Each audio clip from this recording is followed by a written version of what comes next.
አዶናይ የተናገረው ነገር ግን አሳምኗቸዋል። ምንድነው ያለው? ከጃኒ ጋር ያለን የፍቅር ግንኙነት አብቅቷል። ይገባኛል በምክንያት እዚህ ደረጃ እንደደረስን ማወቅ እንደምትፈልጉ። ምንም ያህል በወዳችሁ ግን አንዳንድ ነገሮች ለራሴ ማስቀረት መርጫለሁ። የአዶናይና የጃኒ ጉዳይ እኛ ምን አገባን? ነገር ግን እመኑኝ በዚህ 3 ቀን ውስጥ ይሄንን ታያላችሁ። በዚህ 3 ቀን ውስጥ ሽማግሌ ይልካል። በዚህ 3 ቀን ውስጥ ቀለበት ያደርግላታል። የተናገሩት ነገር ፈጽሞ አልተዋጠልኝም። የሰውን ሳይኮሎጂ ስለተረዱት እንደውም ጠላትና ወዳጃቸውን ለመረዳት ያደረጉት ነገር ነው። የነዚህ ልጆች የፍቅር ህይወት ራሱ መስመሩን ይዞ እየሄደ ነው። መለያየት፣ መገናኘት ሂደቱ ነው። እኛ ክፉ ማህበረሰብ ነን። ልጁ ቀድሞ ተናግሮ ነበረ። እንደሚያመው ተናግሮ ሳንረዳው ዛሬ ከንፈር ለመምጠት ተነስተናል። ክፉዎች ነን ይለናል። ባይዘው እኛ ክፉ ማህበረሰቦች ነን። እናስመስላለን ሃይማኖት ያለን ምናምን እንጂ በጣም ክፉ ነው እኛ ማህበረሰብ።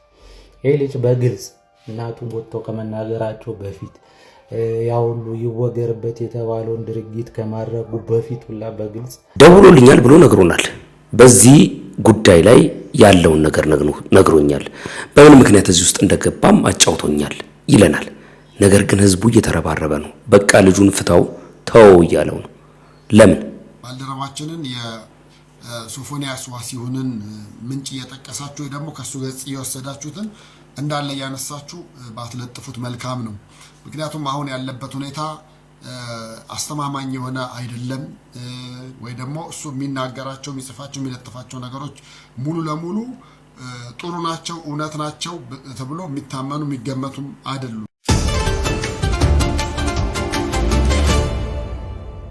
ሰላም ውድ ተመልካቾቼ እንደምን አላችሁ? ለዕለቱ ሁለተኛ ቪዲዮን ይዤ መጥቻለሁ። እንግዲህ ከብዙ መጥፋት በኋላ ስለተመለስኩኝ ላይክ መደረግ ይኖርበታል፣ ሼር መደረግ ይኖርበታል።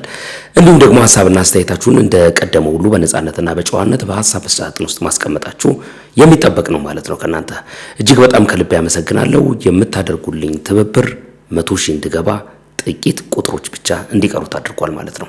አብረን ደግሞ ሴሌብሬት እናደርጋለን። ጊቫዌዎችም ይኖሩኛል ማለት ነው። ለዛሬ እንግዲህ የአዶናይና የጃኒን ጉዳይ ብዙ ሰዎች እየተቀባበሉት ተመልክቻለሁ። እሱ ብቻ ሳይሆን የጋዜጠኛ ሶፎንያስንም በተመለከተ ሰዎች የሰጡት አስተያየት ምን ይመስላል የሚለውንም እናያለን። እስከ መጨረሻው ድረስ አብራችሁን ከቆያችሁ የምትመለከቱት ይሆናል። መልካም ጊዜ ይሁንላችሁ። አዶናይ ምንድነው የጻፈው? ተለያይተናል የሚል ጽሁፍ ተመልክተናል። የአዶናይ ስቶሪ ላይ ገብታችሁ ስትመለከቱት ይህን ጽሁፍ ታገኛላችሁ። በአጭሩ ጽሁፉን ልሳንብላችሁ። በጣም ስለማከብራችሁና አሁን ያለሁበትን ሁኔታ እንድታውቁ ስለምፈልግ ከዚህ ቀጥሎ ያለውን መልእክት አንብቡልኝ በማለት እንግዲህ መልእክቱን አስቀምጧል። አዶናይ በራሱ ቲክቶክ አካውንት ከደቂቃዎች በፊት ባጋራው ስቶሪ መሰረት ከጃኒ ጋር ያለን የፍቅር ግንኙነት አብቅቷል። ይገባኛል በምክንያት እዚህ ደረጃ እንደደረስን ማወቅ እንደምትፈልጉ። ምንም ያህል በወዳችሁ ግን አንዳንድ ነገሮች ለራሴ ማስቀረት መርጫለሁ። ህይወት ነውና ያጋጥማል፣ አከብራችኋለሁ በማለት እንግዲህ ይህን የምትመለከቱት ስቶሪ አስቀምጧል። ይህን ጉዳይ እንዴት ተመለከታችሁ? ሐሳባችሁን ኮሜንት ላይ አስቀምጡልን። የፍቅር ግንኙነታችን አብቅቷል በማለት አዶናይ እንግዲህ ስቶሪ አድርጓል። የተወሰኑ ሰዎችን አስተያየት ለመመልከት ሞክሬያለሁ። አንዳንድ ሰዎች ምን ይላሉ? መጀመሪያውኑም የማይገጥም ሪሌሽንሺፕ ውስጥ ነበረ ይላሉ። በየዋህነት የሚመለከቱ ሰዎች ነገሩን በጥልቀት ያላጤኑና ያልተረዱ ሰዎችም የሚሰጧቸው የተለያዩ አስተያየቶች አሉ።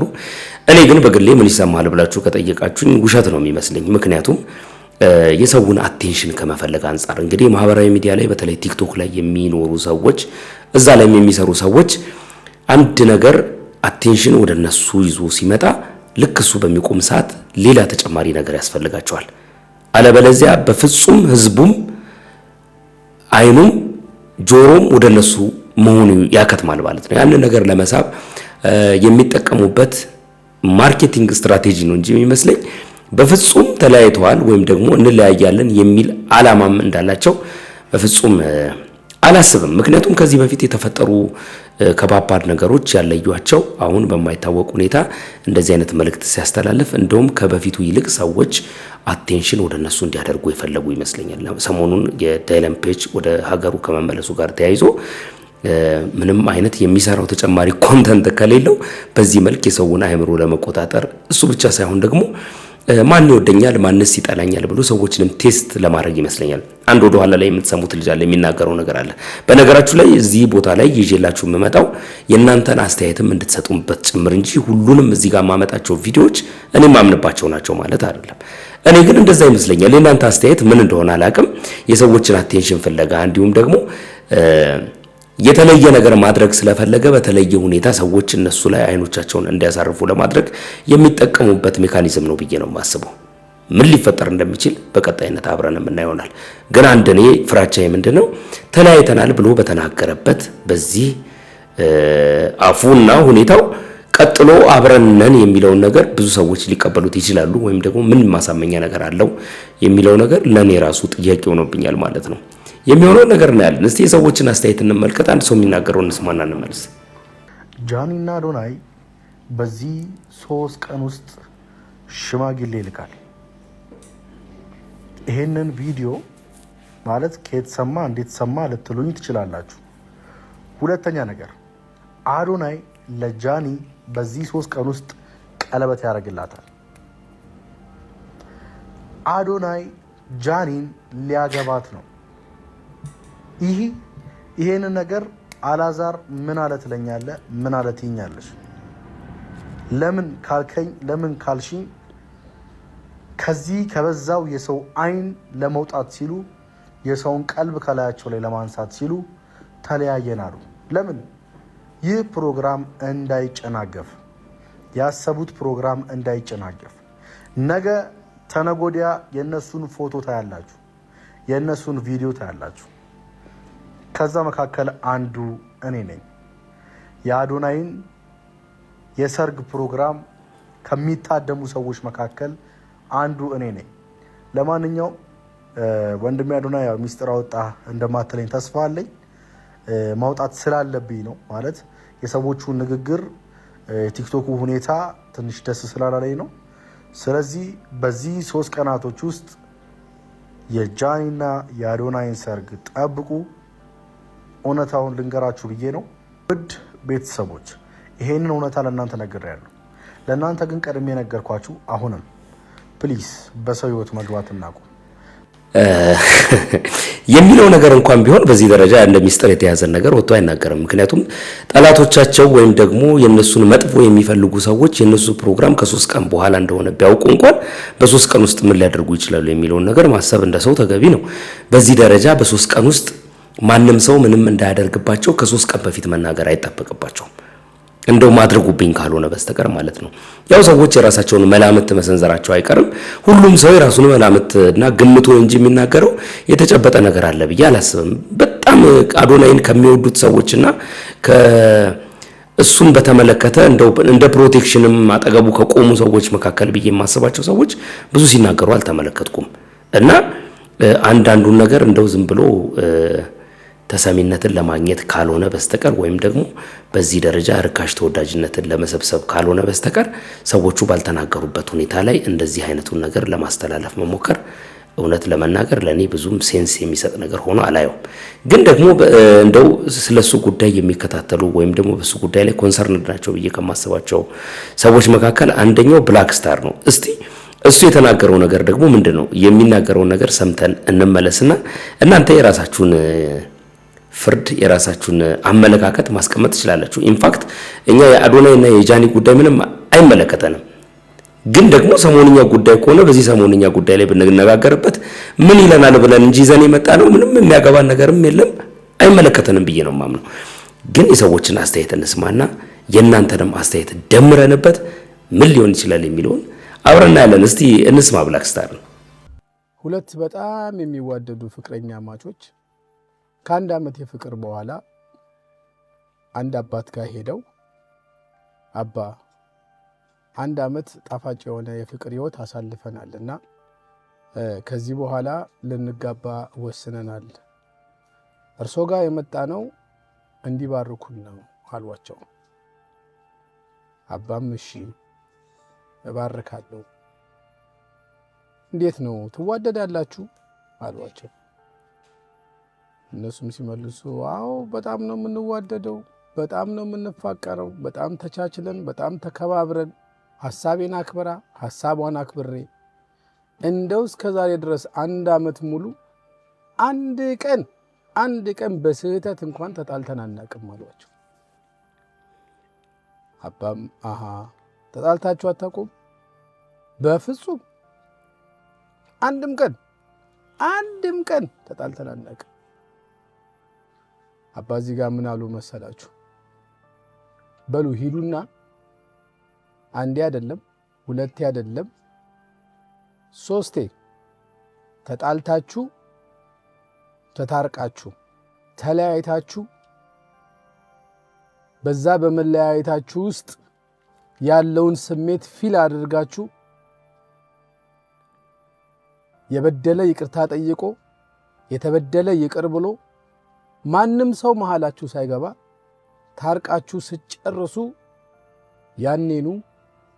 ያኔ ባርካችኋለሁ፣ ትዳራችሁም ይባረካል አሉ። የእነዚህ ልጆች የፍቅር ህይወት ራሱ መስመሩን ይዞ እየሄደ ነው። መለያየት መገናኘት ሂደቱ ነው። እኛ ግን የነሱ ወዳጆች ምን መስል እንደዚህ ማነቆ ሆነንባቸው ትክክለኛውን የፍቅር ሂደት እንዳይሄዱ እያደረግናቸው። 2 ፍቅረኛ አማቾችን ዋሽቶ ማስታረቅ አይቻልም።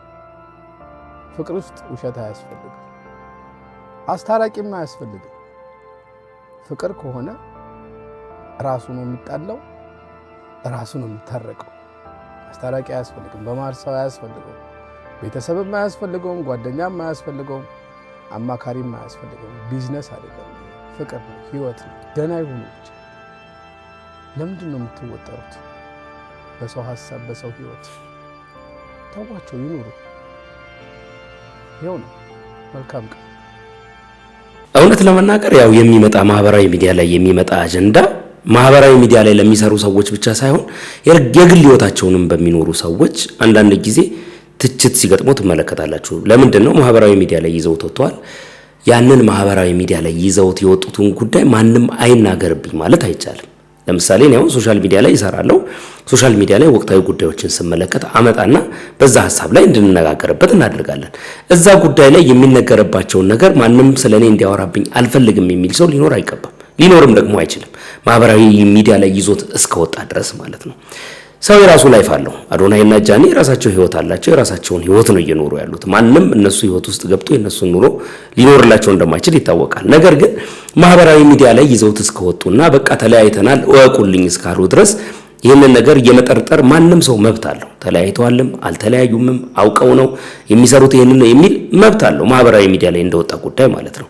እና በግል የሰዎቹ ህይወት ውስጥ ገብቶ ነገሮችን ለማበላሸትና ለመበጥበጥ መሞከርና እነሱ የገለጡትን ነገር ይዞ አስተያየት መስጠት ለየቀል ነው፣ የተለያየ ጉዳይ ነው። ስለዚህ በዚህ አቅጣጫ ላይ ሁላችንም የግል አስተያየታችንን መሰንዘራችን አይቀርም ማለት ነው። እነሱም በዚህ በሚሰጣቸው አስተያየት ቅር እንደማይሰኙ እርግጠኛ ነኝ። ነገር ግን በግል ህይወታቸው ጣልቃ ገብቶ ስማቸውን እየጠሩ እየሰደቡ እያንቋሸሹ እያንቋጠጡ የሆነ ነገር መናገር የነሱን ፐርሰናል ላይፍ መንካት ነውና ተገቢ ነው ብዬ አላምንም እሱ። ይህኛው ግን የፖስተቱትና ማህበራዊ ሚዲያ ላይ ያጋሩትን ነገር እንደማንኛውም ሰው አስተያየት ሊቀበሉ የሚሰነዘርባቸውን ትችት ሊውጡ ይገባል ማለት ነው። እንቀጥል እስቲ። ሌላ ሰው ያለው ሐሳብ አለ፣ እሱን እንስማ። ጃኒ ወይም ስሜ ገብሩ ለወዳጆቿ ባስተላለፈችው መልእክት ከዚህ ቀደም ከአዶናይ ጋር የነበራቸው የፍቅር ግንኙነት አሁን ላይ በሰላምና በክብር በተሞላ ሁኔታ ተነጋግሮ ማለቁን እንዲሁም መለያየታቸውን ገልጸዋል። እሺ ይሄን ቪዲዮ የምሰራው አላስችልም ብሎኝ ነው ማለት ጃኒና አዶናይ ተለያዩ ተብሎ አዶናይም የራሱ በቲክቶክ ምናምን መሰለኝ ጽፏል፣ ጃኒም ጽፏልና ጃኒም ጽፋለችና እሷ ለአንዳንዶች ትምህርት ይሆናል ምናምን ስትል ደግሞ የበለጠ ሸከከኝ ማለት ነው። ይኸውላችሁ እነዚህ ፌመስ ሰዎች ማለት ነው በጣም ቲክቶክ ላይ ምናምን ፌመስ የሆኑ ሰዎች ያዩዋቸዋል ማለት ከዛ በኋላ ስለናንተ ማለት አሁን ሴዶ ማርሻል እንደምታዩት ማለት ስለናንተ የሚሰማችሁ ነገር ስለምታስቡት ነገር ምናምን ይመዝኑታል። መዝኖት ማለት ነው እንደዚህ አድርጌ ነገ እንደዚህ ባደርግ ምናምን በቃ ፈን ነው ቪው እንኳን አይባልም አዶናይ ቪው ያለው ግን የሆነ የሚያስቡትን ነገር ፕራክቲስ ከማድረግ ወደ ኋላ አይሉም ማለት ፈልጌ ነውና አልተዋጠልኝም። እውነት አልተዋጠልኝም። ቀን ነው ቪዲዮ መስራት ያሰብ ያልተዋጠልኝ ለመሰላችሁ እኔ ሳስብ ይሄ ሐሳብ የአዶናይ ይመስለኛል። የአዶናይ ሐሳብ ምን መሰላችሁ? ብዙ ጊዜ የሰዎች እንትና በዚህ ወጣ እንትና በዚህ ገባ ምናምን የራሱን ህይወት አይኖር ምናምን ሲል ሰምታችኋል ቲክቶክ ላይ እና ጠላትና ወዳጁን ለመለየት ይመስለኛል። እኔ እንደውም በተቃራኒው ቀለበት ሊያረጉ ያሰቡ ነው። የብዙ ሰው ጥርጣሬ ነው በነገራችን። ይሄንን መረጃ ያወጣሉ። ከዛ በኋላ ከአዶናይ በኩልም ከጃኒ በኩልም ሰዎች እየወጡ ማውራት ይጀምራሉ። ትችቶች ይነሳሉ። ማለት የሰው የተደበቀ ባህሪ ስለነሱ ያለው ነገር ለምሳሌ አብረው እያሉ የማይናገሩ ሰዎች አሁን የአዶናይ ወዳጆች ከሷ ከተለየ በኋላ ስለሷ መጥፎ ነገር ይናገራሉ ማለት ነው። በጃኒ በኩል ያሉትም ስለ አዶናይ መጥፎ ነገር ይናገራሉ ማለት ነው። ከዛ ይሄን ነገር ለመለየት እና የሆነ ደግሞ የተለየ ነገር ይሆናል። ከዛ ተለያዩ ተብሎ ከዛ ድንገት ቀለበት ብሎ ከች ይሉባቸዋል ማለት ነው። ግምቴ ነው። ከተሳሳትኩም ችግር የለውም። ግምት ነው። ሁሉም እየገመተ እኮ ነው። እኔ የሚመስለኝ እንደውም ቀለበት ነው የሚያደርጉ ብዬ ነው አስበው። የሆነ ድግስ ምናምን ተደግሷል ምናምን ነገር በዚህ ቀን ምናምን የቀለበት ስርዓታችን ነው ወይ ደግሞ የልጅ አባት ነው ምናምን ልትባሉም ትችላላችሁ። ለሆነ ነው የልጅ አባት ምናምን ማለት እና እቺ ነገር ልትሆን ትችላለች ብዬ ጠረጠርኩ። መጠርጠር መብቴ ነው። ሐሳቤን የመግለጽ መብት አለኝ። ግን አልተዋጠልኝም። እስቲ እናያለን። ለማንኛውም ግን ማለት ከተሳሳትኩ ነው። ብዙ ሰዎች ግምታቸውን ነው እየሰነዘሩ ያሉት። ትችታቸውን ለነሱ ፊት ለፊት ባያቀርቡም በተነሳው ሐሳብ ላይ የራሳቸውን ግምት ሐሳብ እያንሸራሸሩ ይገኛሉ። ክፋትም የለውም ብዬ አምናለሁ። ምናልባት እንግዲህ በዚህ አጭር ቀናቶች ውስጥ የምናያቸው ነገሮች ይኖራሉ ብዬ ጠብቃለሁ። እኔም የማህበራዊ ሚዲያ ላይ የሚሰሩ ሰዎች አንዱ ስትራቴጂያቸው እንደዚህ አይነት ውጥረት የሚፈጥርና እንዲነጋገሩበት የሚያደርግ ኮሜንት ውስጥ ጦርነት ማህበራዊ ሚዲያ ላይ የተለያየ በእነሱ ስም ዙሪያ የሚደረገውን ነገር ይፈልጉታል። አንደኛው ስራቸው ነው ማለት ነው እና የተለየ ነገር ካልሰሩ በስተቀር ወይም ደግሞ የተለየ ኮንተንት ከሌላቸው በስተቀር እንደዚህኛው አይነቱ ቢፍ በጣም ብዙ ነገሮችን ይፈጥራል ብዬ አምናለሁና ባለፈው ቶሚ ሲጠየቅ ሰምታችሁት ከሆነ እኔ እንደዚህ አይነት ነገሮችን በማድረግ ነው አቴንሽን የሚይዘው የሚል አይነት ነገር ተናግሯል። ማህበራዊ ሚዲያውም ባህሪው ነው እንዲህ አይነት ነገር ይፈልጋል። ሰዎቹም ያንን ነገር የተረዱ ሰዎች ጥቂት ሰዎች፣ ብዙ ሳይሆን ጥቂት ሰዎች በዛ መንገድ ማህበራዊ ሚዲያው ለራሳቸው ዓላማ ይገለገሉበታል ማለት ነው። ስትራቴጂ ነው። ምንም ማድረግ አይቻልም። እንቀጥል እስቲ ወደ ቪዲዮአችን።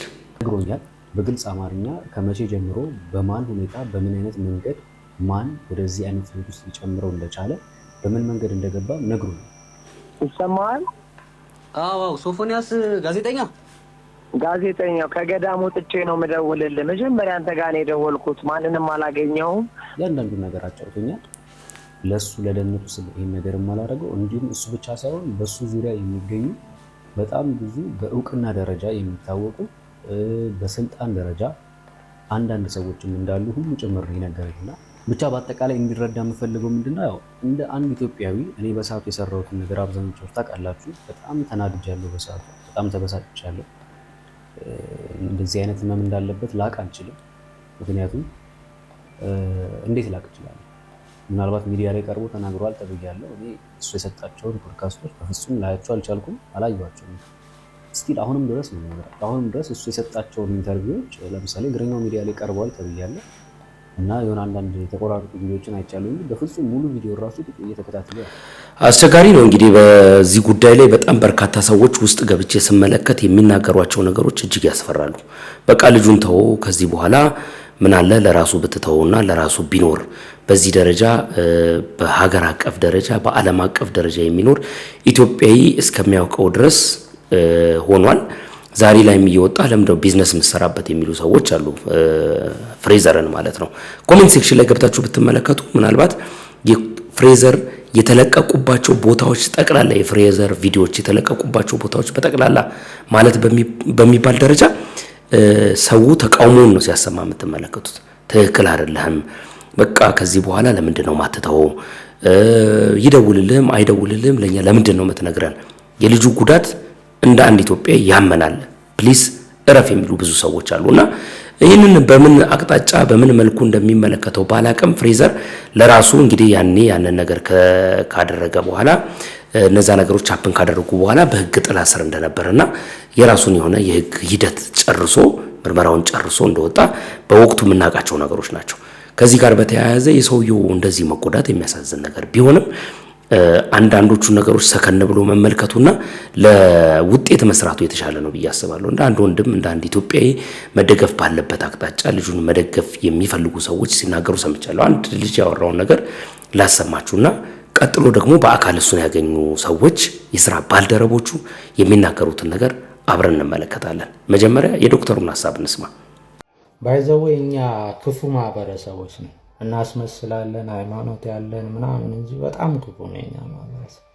ይሄ ልጅ በግልጽ እናቱ ወጥቶ ከመናገራቸው በፊት ያው ሁሉ ይወገርበት የተባለውን ድርጊት ከማድረጉ በፊት ሁላ በግልጽ የአእምሮ በሽተኛ ነኝ ያመኛል ብሎ እርዱኝ ያለ በትልቅ ሚዲያ እኮ ተናገረ። ከዛ በኋላ ሰው አጥምዶት ያው አንድ ልጅ ነው አሉ እንኳን ብዙ እንትን አይደለም፣ ግን አጥምዶት ሆን ብሎ ድካሙን ለማህበረሰብ አስተዋውቆ እንደዛ ህዝብ ይወገር ይታረድ እያለ ሲወግረው ሲያባብስበት እዚህ ደረስ። አሁን ከንፈራችን ልንመጥ ነው ለእናትየዋ መታ ስትናገር። እንዲህ አይነት ሰው ቤተሰብ እንዳለው በምን እንደሚያልፍበት ምናምን አይገባም። ማስተዋሉ ላክቶ ነው ስለ አንድ ሰው ጉዳይ እንደዚህ በቃ ፈራጁ ነን ማለት። የሚያስቀኝ ደግሞ ደብል ስታንዳርዱ መፍረድ ያለብን ሰዎች ላይ እኮ አንፈርድ። በአደባባይ ምንም ሳይጎላቸው አጀንዳ ይዘው ትውልድን እየበከሉ ያሉ ከማህበረሰቡ ሴት ወግ ባህል ውጭ እያደረጉ ያሉ ሰዎችን ክብር እየሰጠን የኔ ቆንጆ የኔ እናት እያልን ብዙዎችን እያከበርን አሉ እኮ በሰላም እየተንቀሳቀሱ ወልደው ከብዶ ማህበረሰባችን ውስጥ ምጠሉትን ነገር እያደረጉ። አንድ ሰው ግን ህዝብ ጋር ሳይደርስ በህመሙ ምክንያት አንድ ድካም ደረሰበት ይወገር ምናምን ያላችሁ ይኸው ቤተሰብ ጣጣ ለሱም ጣጣ አባብሳችሁበት። አንድ እንኳን ያስተዋል የለም። ይህ ሰው መታከም ነው ያለበት ያለ የለም። እርዳታ የሚያስፈልገው ያለ የለም። ሽሽት ነው ጸበልም ምንም ሄዱ ይሄን የህዝብ አፍ ሽሽት ነው። ክፉ የአበሻ ምላስ ደግሞ ክፉ ነው። አይዘው የት እንደሚያደርስ ያያችሁ እና መወገር መገሰጽ ያለበትን አታቁም። ምንም ምስኪን ሰው ደግሞ ዘመድ ምንም አጋዥ አስጨፋሪ አጫፋሪ የሌለውን ደግሞ አጀንዳ የሌለውን ሰው ደግሞ እንደዚህ እያከሰማችሁት ከሰው ማህበር ታስወጡታላችሁ። እና ብዙ ጊዜ የሚከሰት ነገር ስለሆነ ነው አልወራም ብዬ ነበር እንደዚህ ትኩስ ነገር ላይ። ግን በጣም ያሳዝናል። የአእምሮ ታማሚን የምንገፋ ሰዎች ክፎች ነን ባይዘው። ያሳዝናል ስታስቡት ነገርየው በጣም ነው የሚያሳዝነው። ፓፕን ባደረገ ጊዜ ብዙ ሰዎች ያልተናገረበት ሰው አለ ማለት አይቻልም። እውነት ለመናገር በጣም በርካታ ሰዎች በዚህ ጉዳይ ላይ ተናግረዋል፣ የራሳቸውን አስተያየት ሰንዝረውበታል። ብዙ ሰዎች ብዙ ነገር ብለዋል። የምታውቁት ነው። ያው ደግሞ ማውራት ብዙም አስፈላጊ ነው ብዬ አላምንም። ግን በዚህ አቅጣጫ ሊደገፍ የሚገባውን ሰው ሰዎች ሊረዱትና ሊያግዙት የሚገባን ሰው አሳዶ እንደዚህ አይነት ነገር ውስጥ እንዲገባ ማድረጉ ተገቢ አይደለም እና ስህተት ሰርታችኋል የሚሉ ደግሞ እንደዚህ በግለሰብ ደረጃ የሚያወሩ ሰዎች አሉ።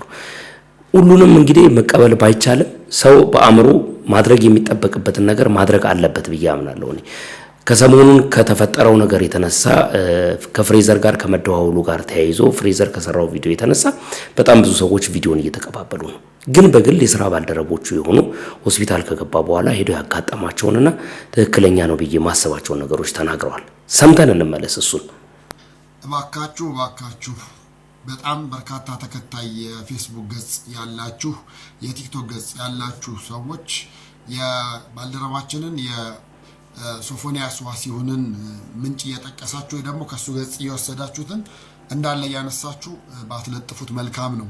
ምክንያቱም አሁን ያለበት ሁኔታ አስተማማኝ የሆነ አይደለም። ወይ ደግሞ እሱ የሚናገራቸው የሚጽፋቸው የሚለጥፋቸው ነገሮች ሙሉ ለሙሉ ጥሩ ናቸው እውነት ናቸው ተብሎ የሚታመኑ የሚገመቱም አይደሉም። ስለዚህ እባካችሁ አትለጥፉ። ምክንያቱም ይሄ መረጃ ነው፣ ትክክለኛ ነገር ነው። የተለያዩ መረጃዎች ነው እየወጡ እያየን ያለ ነው እና ይሄ ነገር እባካችሁ ጥሩ አይደለም። ከ2 ቀን ከ3 ቀን በፊት ጋዜጠኞች ሰብሰብ ብለን ሶፊ ያለበትን ሁኔታ ልንጠይቀው ሄደን ነበረ። የካቲት ሆስፒታል ገብቶ ነበረ። በዚህ መሀል ልንጠይቀው ሄድ ነው። እኔ ናፍቆት ዮሴፍ ናፍቆት ዮሴፍን ታውቋታላችሁ። አዲስ አድማስ ላይ በጣም የተባ ብዕር ያላትና በጣም ብዙ የምትጽፍ ጋዜጠኛ ነች።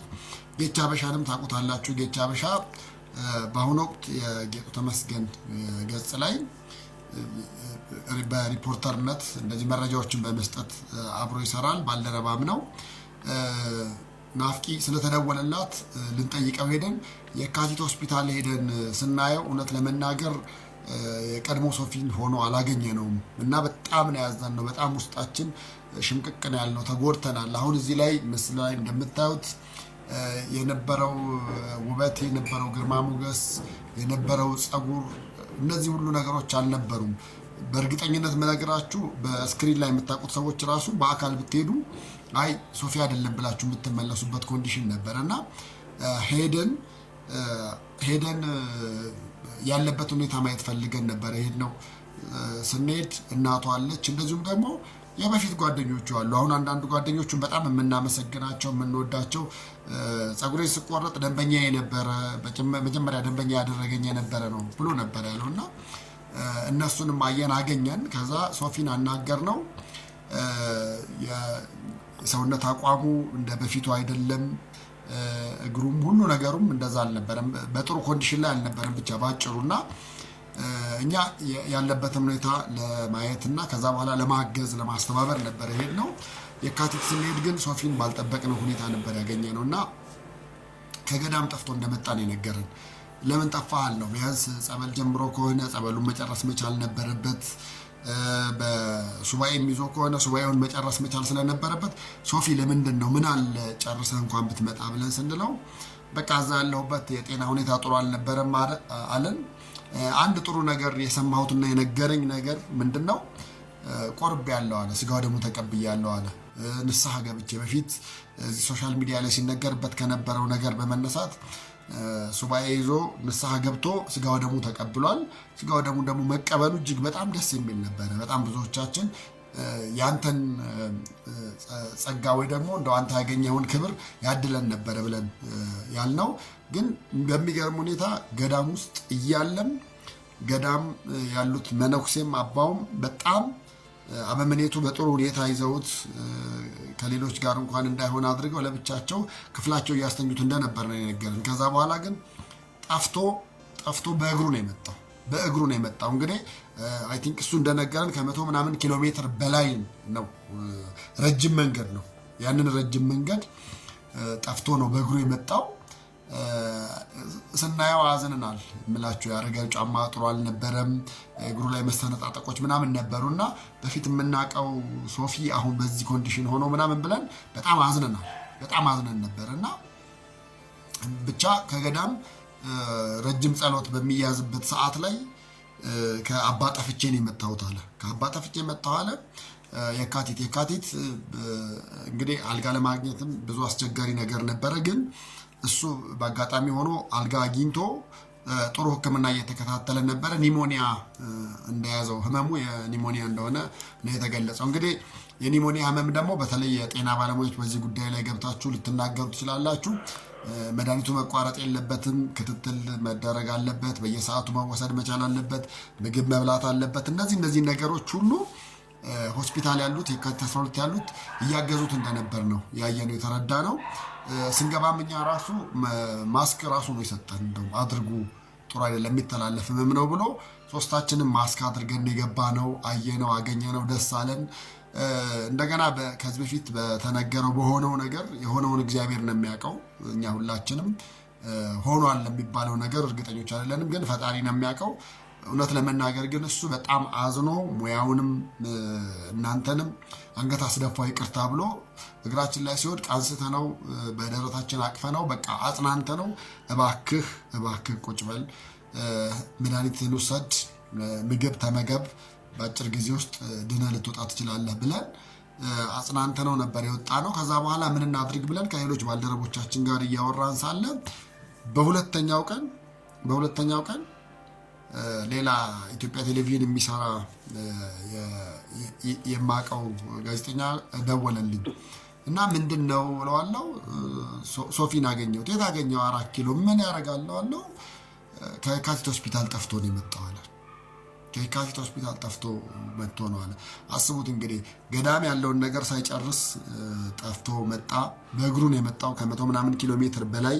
እንደገና ደግሞ የካቲት ሆስፒታልም ደግሞ መጥቶ ሕክምናውን እየተከታተለ ሳለ ከዛም ከየካቲትም ጠፍቶ መጣና ፌስቡክ ላይ የሚፖስታቸው ነገሮችም ጥሩ አልነበሩም።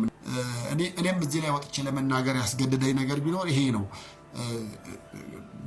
የእሱ አይምሮ የማይመጥነውና ይሆናል ብለን የማናስባቸው ነገሮች ናቸው እዛ ላይ እየተለጠፉ ያሉትና ሌሎች ትልልቅ ገጾች ብለን በሚሊዮን ተከታይ ያላቸው ብለን የምንላቸው ደግሞ ከሱ እያነሱ እግዚአብሔር ይመስገን ምሮኛል፣ እግዚአብሔር ይመስገን እንዲሆኛለሁ፣ እግዚአብሔር ይመስገን አሁን ሃሌሉያ ሆስፒታል ገብቻለሁ፣ ከዛ ወጥቼ ደግሞ እንዲሆኛለሁ በቃ እና እያንዳንዱ እግር በእግር እየተከተሉ የሚለጠፍ ነገር ነው ያለው እና ሶፊ አሁን ባለበት ኮንዲሽን ላይ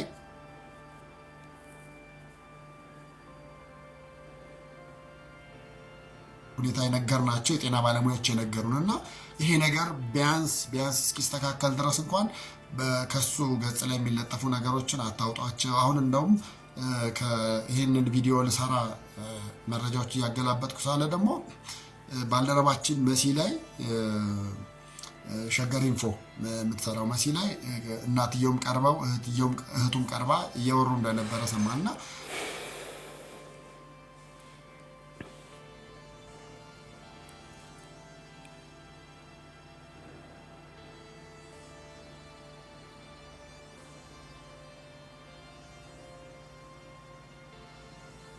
አለን ብለን ማንኛችንም ማስበንም ወስነንም አናውቅም። እኛ ጤናው ተመልሶ ወደ ሙያው እንደሚመለስ ነበረ የነገርነው አፕሪሺየት ያደረግነው ያለነው። ግን እውነት ለመናገር ምንም ያሉት ነገሮች እያንዳንዱ በየቀኑ አዳዲስ ነገሮች ናቸው። ስልኬን ሰረቁኝ ይላል። ስልኬን ከዛ በኋላ አገኘሁትኝ። እንደገና አንዳንዶች ኮሜንት ላይም ስትገቡ በጣም በጣም በጣም በጣም ሞራል የሚነካ ኮሜንት ማይተናል።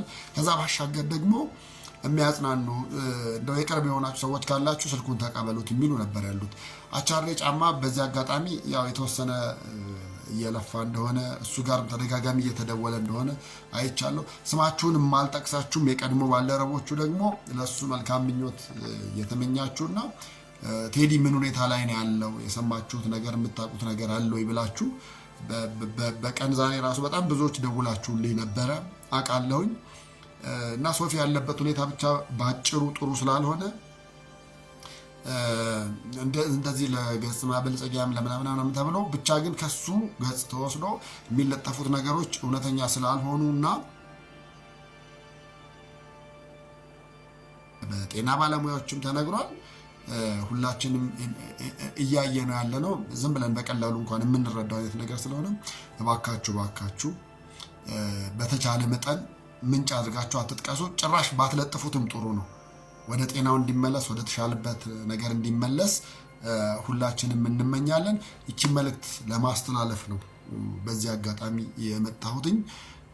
እወዳችኋለሁ፣ አከብራችኋለሁ።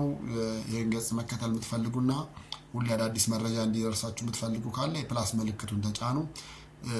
ሶፊ ወደ ቀድሞ ጤንነቱ እስኪመለስ ድረስ እባካችሁ ስለሱ ከሱ ገጽ ላይ የወሰዳችሁ አትለጥፉ። ሌሎች ነገሮችንም አይሆን እስኪሻለው ድረስ እግዚአብሔር እንዲረዳ ሁላችንም እንመኛለን። መልካም ጊዜ። ቻው ቻው። ይህንን የተመለከቱ ሰዎች ምን ሲሉ ሰማሁኝ መሰላችሁ? ምናልባት ልጁ በትክክልም እንደዚህ አይነት እክል ባይገጥምበት ኖሮ ብድግ ብሎ ተነስቶ ፍሬዘር ጋር አይደውልም ነበረ። ደውሎ የሚያናገረው ለመጀመሪያ ጊዜ ደወልኩት አንተ ጋር ነው፣ ይቅርታ እንድታደርግልኝ ነው ምናምን የሚሉ አይነት ነገሮችን ተናግሯል። እና እንደዚህ አይነት እክል የመታወቅ ካልገጠመው በስተቀር እንደዛ አያደርግም ነበረ የሚሉ ብዙ ሰዎች አሉ፣ አስተያየት ሰጪዎች አሉ፣ በተለያየ መንገድ ይህንን ጉዳይ እያብራሩ ያሉ። እንግዲህ የስራ ባልደረቦቹና ጓደኞቹ ከሚናገሩት በላይ ማንም ሊናገር አይችልም። ቤተሰቦቹ ከሚናገሩት በላይ ማንም ሊናገር አይችልም። ይሄ የቤተሰቡና የሱ ጉዳይ ነው። ከዛ ባለፈ ግን የቅርብ ሰዎቹና የስራ ባልደረቦቹ የሚናገሯቸውን አንዳንድ ነገሮች ተመልክቶ ወይም ደግሞ ሰምቶ መታዘዙና ለልጁም ደህንነት ዘብ መቆሙ ተገቢ ነው ብዬ አምናለሁኝ እና በቀጣይነትም ከሱ ፔጅ ላይ የተወሰዱ ማንኛዎቹንም ነገሮች ወስዶ እንደ ትክክለኛ መረጃ መፖሰት ተገቢ አይደለም የሚለው አበክሮ ሲናገር ሰምታችሁታል። ትክክለኛ ነው፣ መቀበልም ያለባቸው ነገር ነው ማለት ነው። የተፈጠረው ነገር እጅግ ያሳዝናል። ከዚህ በኋላ እንግዲህ ጤናው ተመልሶ ወደ ስራውም ወደ ቤተሰቡም እንዲቀላቀል ምኞታችን ነው። ጓደኞቹ አካባቢ ላይ ያሉ ሰዎች በዚህ አቅጣጫ በብርቱ ይሰራሉ ብለን ተስፋ እናደርጋለን። የሚሆነውን ነገር ደግሞ እየተከታተልን ወደ እናንተ ይዘንላችሁ እንመጣለን ማለት ነው።